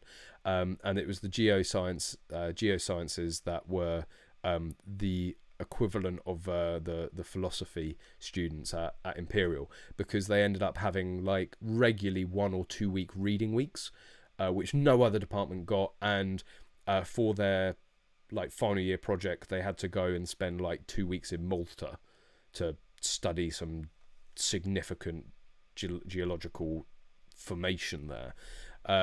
So yeah, like it was one of the easier degrees there. But you get a career in engineering, you will always have a job. You can go anywhere in the world of doing and do it. My love for electronics started very early on. Absolutely loved making things and tinkering with things, and I wasn't very good in terms of woodwork or maybe metal work, but I was absolutely wicked with a soldering iron. I loved I loved making circuits. I loved designing them and playing around with things and making things go bang. But in terms of getting into the career, obviously it's a pretty set out path for it. Go to school. Obviously, that's a good start. Get as good better as the best GCSEs that you can get. In terms of your A levels, 100% you need to be doing maths. If you're not very good at maths, engineering is not going to be a degree for you, unfortunately. Like 40 or 50% of my course was mathematics. So yeah, you wanna definitely do maths at A level. Further maths is hugely advantageous.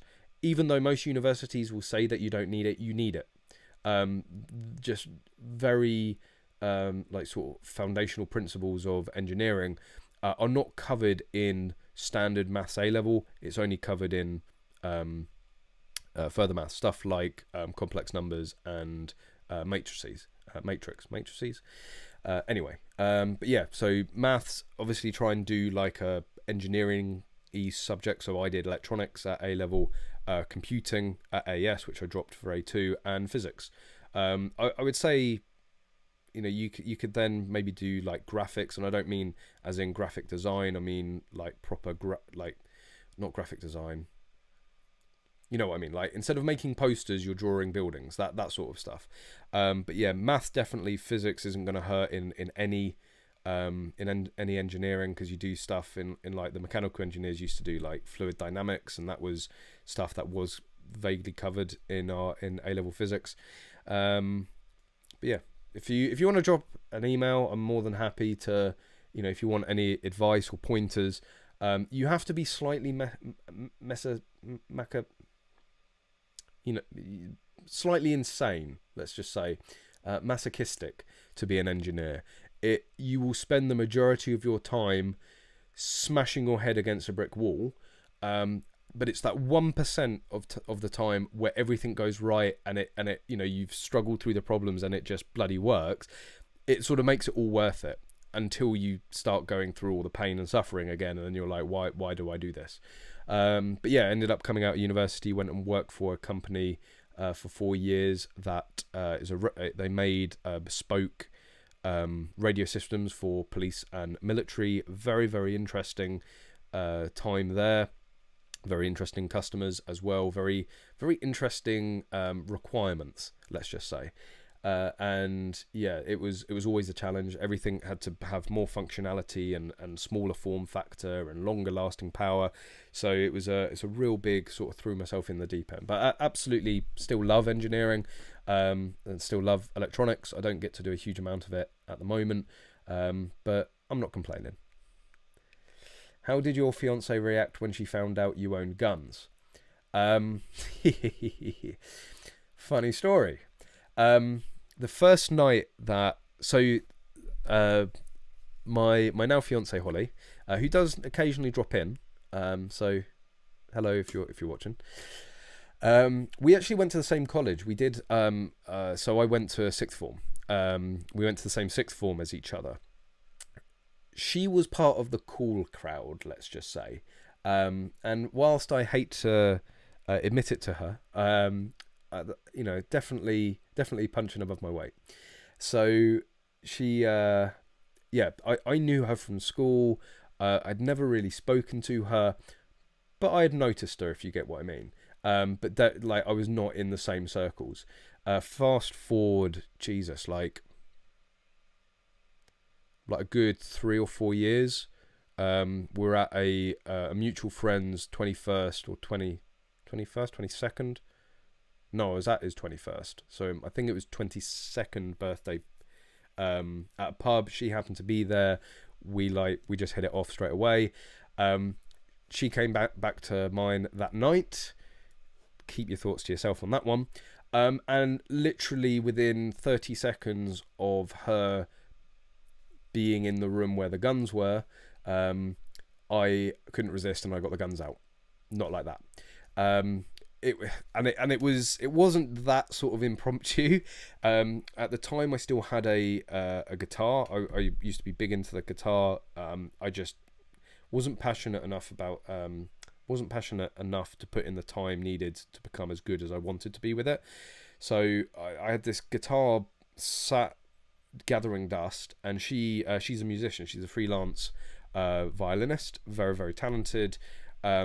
She does put the passion and the time in to become to be very good with the violin. And she saw this instrument, and she was like, being a musician, she was like, oh, you play the guitar, you play an instrument. I was like, no, I used to. I have a different hobby now. And she was like, what's that? Well, it's probably easier that I show you. Don't know whether this was a good... Well, we've subsequently got engaged and we're buying our first house together, so couldn't have gone that badly. So yeah, just opened up the safe and got my Bretta Silver Pigeon out, and I was like, this is my hobby. I think she was a little bit taken aback. Maybe the fact that she'd had a few drinks helped her not run a mile. It was like the acid test, right?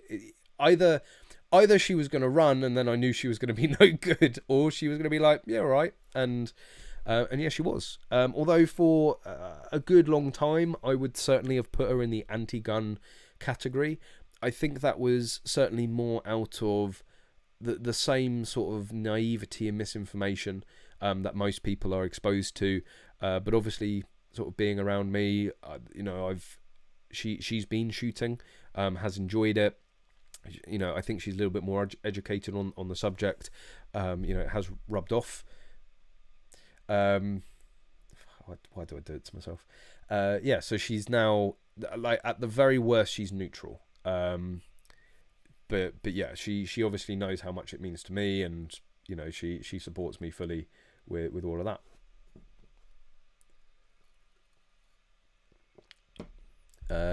We'd love to have you here in the States, Callum, but the UK needs a responsible gun owner like you to be there to show support for the sport. Well, I appreciate that. Some kind words.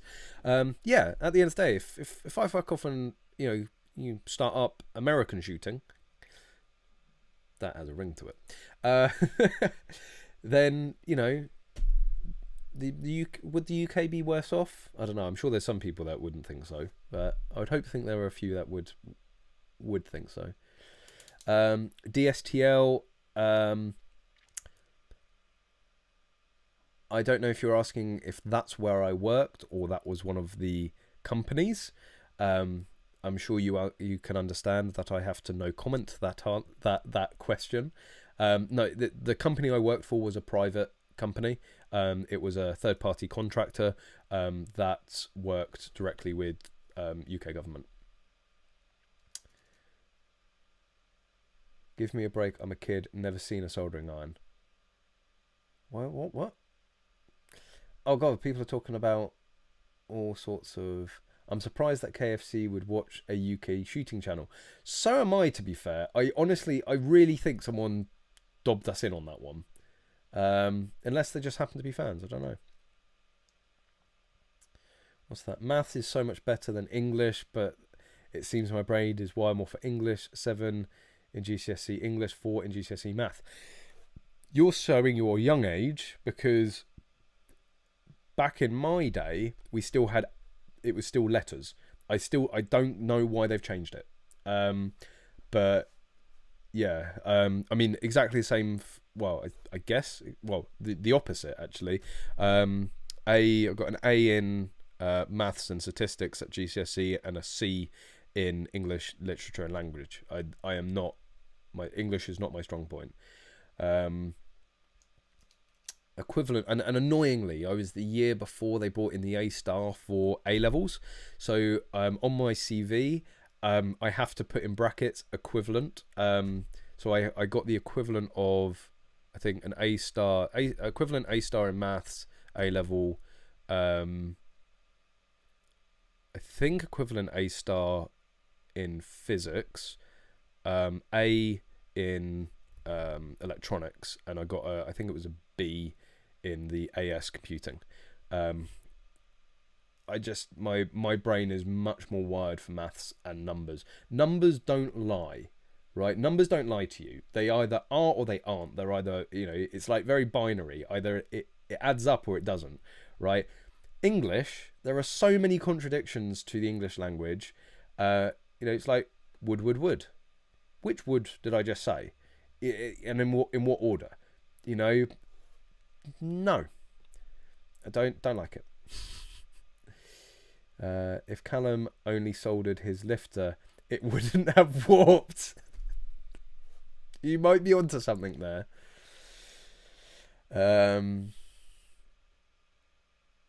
Soldering is metalwork, just on a much smaller scale and with weaker material. I do have a funny story. I know we like digressing, but I think you guys like it, otherwise you wouldn't be here. So my one complaint about university is that it's very theoretical, right? Especially at Imperial, there was very little sort of hands-on experience, but also they did very little to teach you like fundamental engineering like techniques to, you know. So yes, I could talk for days about Einstein's theory of special relativity, and I could talk to you about electrons and holes, and you know how and the what is it? It's the Fermi. Is it Fermi? Basically, I can tell you at a very high level how silicon devices, semiconductor devices work, right? How the electrons and holes interact, and how you produce, you know, how you basically make a transistor. I can go on for days about that, and I might have to research slightly because it was like 5, 6, 7 years ago now. But anyway, I can do all of that. We were taught all of that. Great. First week that I started my engineering role in industry, we were prototyping some circuit, and I needed to change the value of a resistor.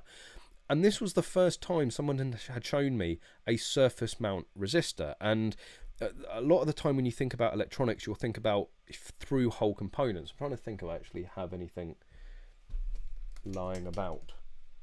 No, I don't. Anyway, so like if you've done electronics at school, you've probably used through hole components which have leads coming off them. You put them through the board, and then you wire them to the board.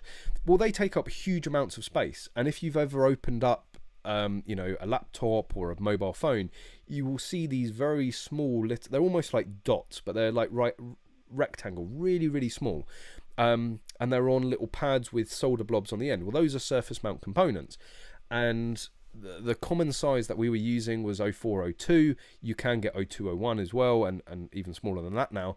But 04, what are the dimensions of an 0402 resistor? Let's I used to know all this stuff off the top of my head. It's been a while. 0402 size. So an 0402 resistor is 1 millimeter by 0.5 millimeter. And I had to solder one of these. I thought the guy was joking. I thought this was like the apprentice trick when he said, "Oh, you need to change, you know, that resistor from like a 10k to a 20k." You know, or is 20k value? Yes. I was like, "What specialist are we getting in to do this then? Or what machine are we using?" And he's like, "You're going to use a soldering iron and a microscope." I was like, "Don't be fucking silly." And it's just something so fundamental of soldering a surface mount component to prototype with, we had never been taught. Like, I hadn't actually been told the design rules for using surface mount components at university. Like, yes, you can sort of deduce everything from fundamentals, but for me, there should be like a practical application course at university. If you're going to go out into the big bad world and be an engineer and design products, you probably should know the fundamentals of how to actually design a product, rather than being able to design an NPN transistor from fundamental physics principles. But yes, but luckily I've got the knack for soldering, and I picked it up quite quickly, and I could do it very, very well, apart from the two guys in production, and they had actually come from like a soldering background for a PCB assemblers. They could do like wizardry. Like, if I buggered anything up that, I took something on that was above my capability and I buggered something up, without fail they would fix it. But anyway, this is a shooting channel if you're joining us. Wood is a semiconductor, right? I mean, anything's a conductor if you try hard enough. I'm talking about semiconductor devices, so silicon. Hi, Callum, I'm just going through my renewal. I have no requirement for a doctor letter. Do different areas have different rules? That's interesting. Maybe it's not a requirement. No, for renewal, I'm pretty sure you need to have a GP letter. Maybe they haven't got to that stage. Again, different counties will have slightly different processes. Maybe they're going to wait till the last moment and say, right, now you need to go and get your GP letter. I don't know. But yes, different counties will tend to have different rules, but they are technically all meant to be operating from the same guidelines.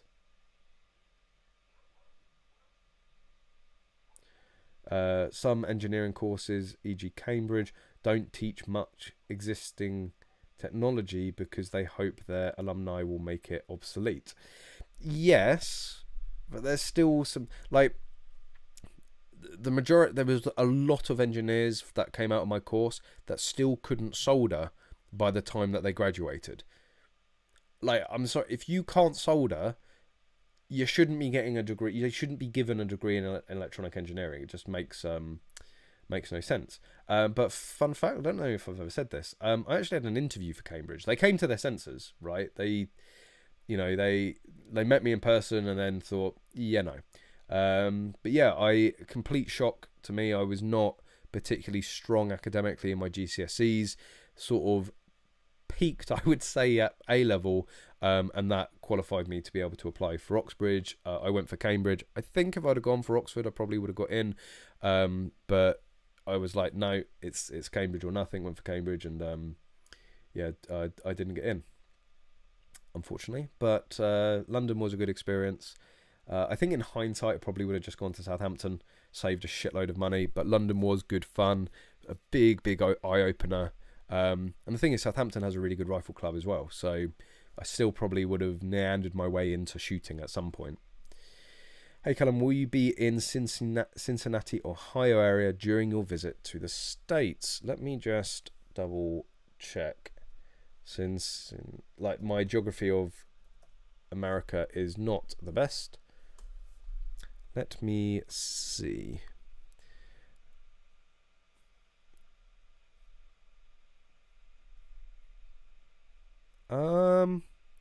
Actually, where we're going, well, I say where we're going to be isn't going to be that far. I think it's either Louisville or Lexington, Kentucky, where we're actually going to be based.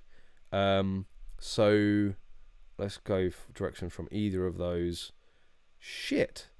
Yeah, we're literally staying. I can't remember if it's Louisville or no, I think it's Georgetown, maybe more specifically. But either is 2 hours away, which I know in America is like knob all. So yeah, we're going to be staying 2 hours away from you in Kentucky. So no doubt we'll certainly be driving in your area, either going backwards and forward. But if you want to come down to the range, obviously I've got to clear it with David, who's running the trips, but I can't see that necessarily being a problem. So if you would like to come and join us and meet up, then please do so. Maybe I should have like an American meet while we're out there. But the fact that you're like only 2 hours away, it would be sort of silly not to if you're up for that.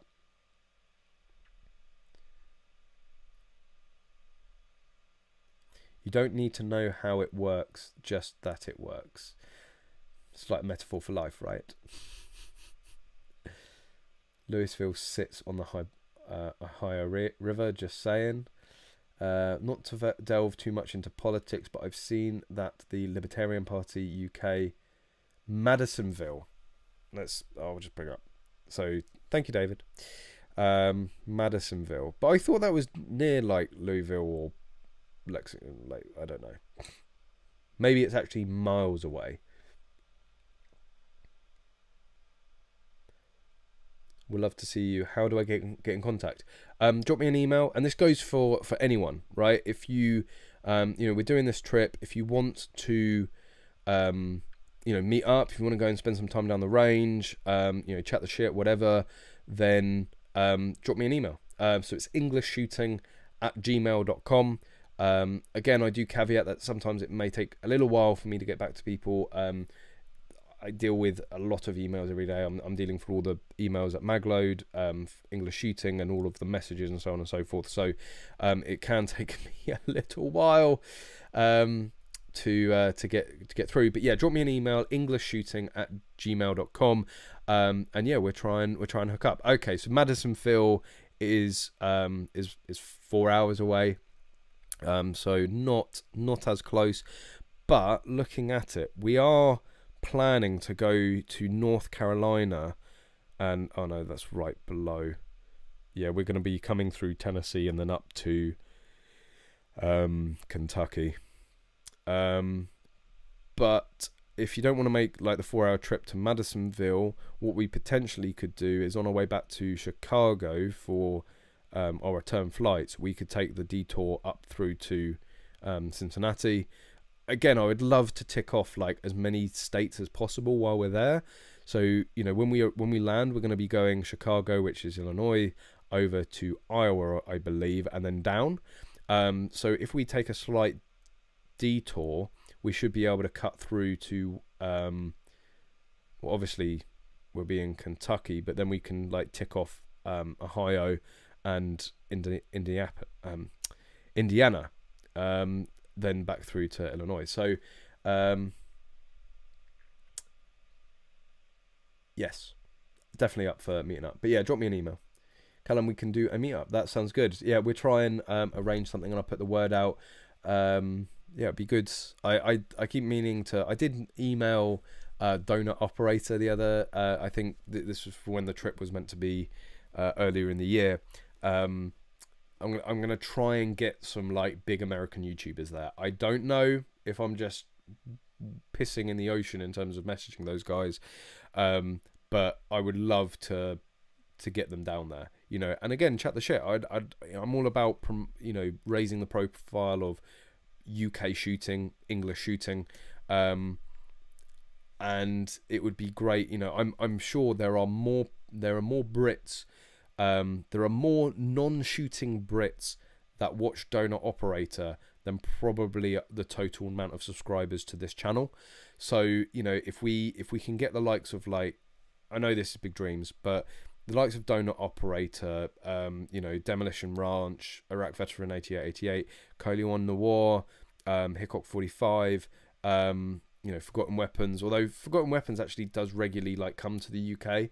But if we can get those guys talking about British shooting and gun ownership in the UK and what the real crack is of it, then I'm sure that will reach far more new people and hopefully get them into this sport. So yeah, like any of those guys. Kentucky Ballistics, obviously, put a thumb on it. So yeah, that would be good for him to come by. But yeah, we'll see what we can do. But worst case, we could have like an ES subscriber meet up and just have a good old day down the range. But yeah, I am going to love the donut. So do I. Krispy Kreme especially.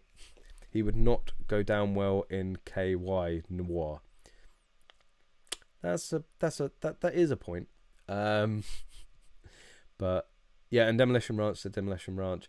But yeah, I before shoot off, make sure you've hit that like button. Make sure you've subscribed. Hopefully, the engagement this evening has convinced you to subscribe. If not, but if you still need some convincing, go and check out the previous videos on the channel recently. Obviously, only last night. If you want to learn a bit more about voluntarily surrendering firearms and the different circumstances in which that can occur, then go and check out last night's video. Another interesting video the week before was around the suitability assessment. That's I think quite an eye opener for people. In terms of the next video coming out, I'm not entirely sure. I've got a fair few things in the pipeline. I'm going to try and get down to this new range, range at Kentucky Firearms Club with David, and I've been told that he may have a few new UK guns to look at. So yeah, there's always good stuff. I always try to bring up the content and bring out something interesting. So subscribe if you're not already. Make sure you hit the like button. What do I think of Stephen Crowder? I really enjoy him. Like, I may not agree with everything he says, but the fact that he's just up for he's up for having his mind changed, and I'm exactly the same, right? I have my beliefs. I will defend my beliefs, but if you present to me a good evidence-based counter to my belief, I'll take it on board. I'm here to have my mind changed. So but yeah, I'm gonna wrap it up there, guys. Thanks again as always for the awesome stream. I hope you all have a fantastic week, and I hope you get down the range and put as many rounds down range as possible. But yes, as always, take care. Hope you've enjoyed it this evening, and as always, hope to see you soon.